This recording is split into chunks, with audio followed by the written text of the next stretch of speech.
les sacs? Alors ça c'est un sac de matériel. Ça c'est le sac de nourriture qui est vide parce que j'ai beaucoup mangé. Et celui-là c'est un deuxième sac de matos. Parce qu'il faut beaucoup de matos. Et après sinon il y a les voiles et l'eau. Et c'est tout. Et tu dors où? Dans un petit matelas par là. Enfin un matelas. Il est pas à plat mais il y a un matelas. Je trimballe lui à l'intérieur. Et du coup quand je fais à manger et tout, bah t'as tout en fait, tu vois. Quand je me mets là, je fais ça. T'es là et de l'intérieur je peux voir à peu près tout le monde. Et même si je dors, je fais ça. Et tu te mets là quoi. Là t'es bien. Ça te prend le bateau fainéant. Et donc si jamais c'est la loose, là je peux venir régler quoi. Là je suis en mode là. Moi je suis en mode vent apparent. Regarde. Ok. Et tu vois qui alors? Parce que du coup dans cette transat en fait t'as pas d'autres infos que la VHF. Ouais. Et du coup Si, on a la VHF qui donne des infos en direct en communiquant avec les autres.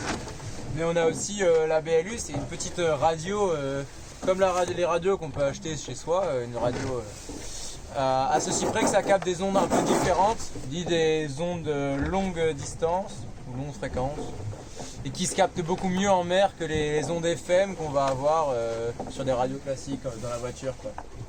Et du coup avec ça on a un petit peu de météo et le classement. C'est comme ça qu'on l'a. Et après les autres infos qu'on peut avoir, c'est aussi avec l'AIS là. Donc là en fait on a les bateaux qui nous entourent. Et c'est un peu une condition sine qua non pour qu'on ait le droit de naviguer en solitaire. Parce qu'en fait je peux mettre des alarmes de distance. Et du coup si jamais il y a un croisement avec un autre bateau, l'AIS va me prévenir. Moi ça ne permet pas de dormir 6 heures d'affilée. Mais 15 minutes du coup c'est quand même pratique. Voilà, là j'ai vraiment tous les bateaux. Il suffit que je clique dessus et j'ai le nom qui s'affiche. Je sais quel bateau c'est, où il va. Voilà, bon il va pas très vite hein, malheureusement pour lui, il va à un nœud 7. En fait, à l'extérieur, on fait tout ce qui est manœuvre, etc. Et sur ce bateau-là, c'est beaucoup plus simple de faire à peu près tout le reste à l'intérieur.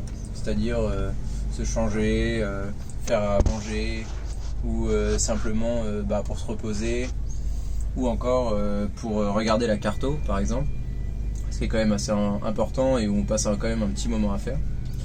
Donc en gros, le rythme, c'est on règle les voiles, on s'occupe déjà de faire avancer le bateau à l'extérieur. Et après, en fait, il y a de longs moments quand même qu'on passe sous pilote auto, dans l'idée de plutôt de pas se faire déborder par toutes les autres tâches qu'il y a à faire sur le bateau, qui sont quand même assez prenantes.